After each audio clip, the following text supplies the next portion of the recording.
Le poids des plus grands blocs oscille entre 300 kg et plus d'une tonne. Ils ne pouvaient être déplacés aisément que par des machines de levage. Les trous de louve pratiqués sur le dessus et le côté des blocs étaient prévus à cet effet. Leur mise en place définitive dans l'ouvrage était réalisée au moyen de leviers insérés dans les trous d'appui visibles sur le dessus de certains blocs.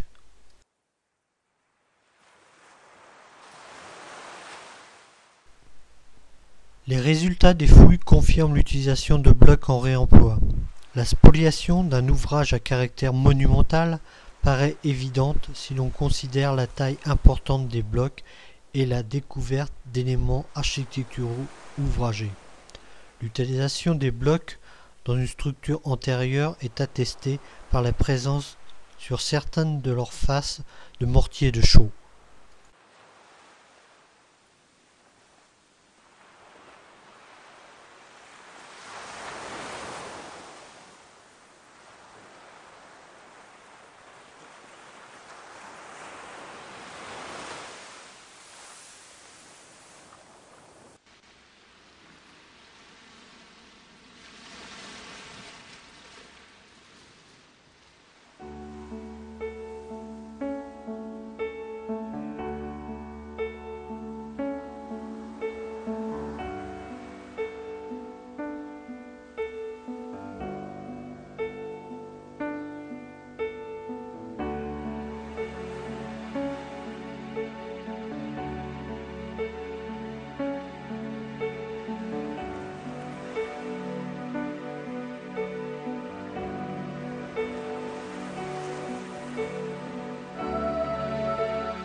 C'est pas une empoisse, c'est ça que ça a été fait avec.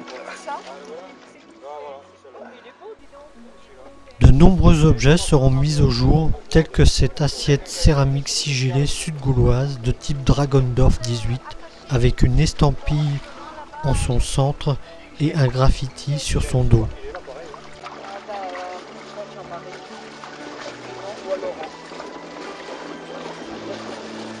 Voilà la marque. Il y a quand même des cafés, j'ai enlevé tous les coquillages, quand ils commencent à arriver, des blocs. Ouais. Vous avez vu les sigillés? Elles étaient en place les sigillés. Je pense que on est dans des matériaux de l'activité périphérique maintenant. Il y a 1,90 2 mètres. À combien? 1,90 2 mètres. Là je dois être plus bas hein, parce que je suis sous les tuiles là. Non? Non.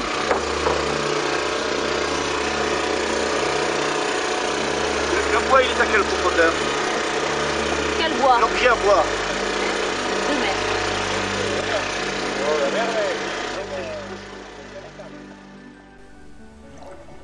Nous sommes en présence d'un coffrage constitué de 2 caissons de bois de forme rectangulaire.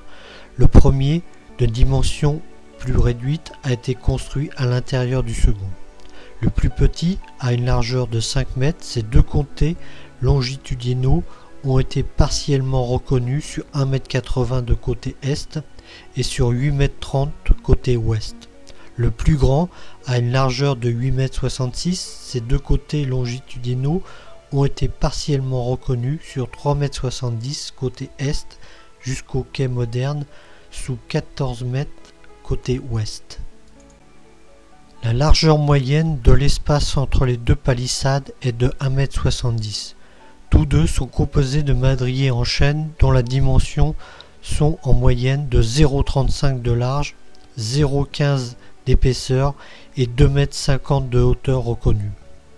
Les madriers sont disposés de champs dans le caisson extérieur et bord à bord sur le petit côté dans le caisson intérieur. Les madriers disposés horizontalement, ancrés sur le caisson intérieur, devaient consolider l'ensemble en le ceinturant extérieurement par des éléments de bois aujourd'hui disparus.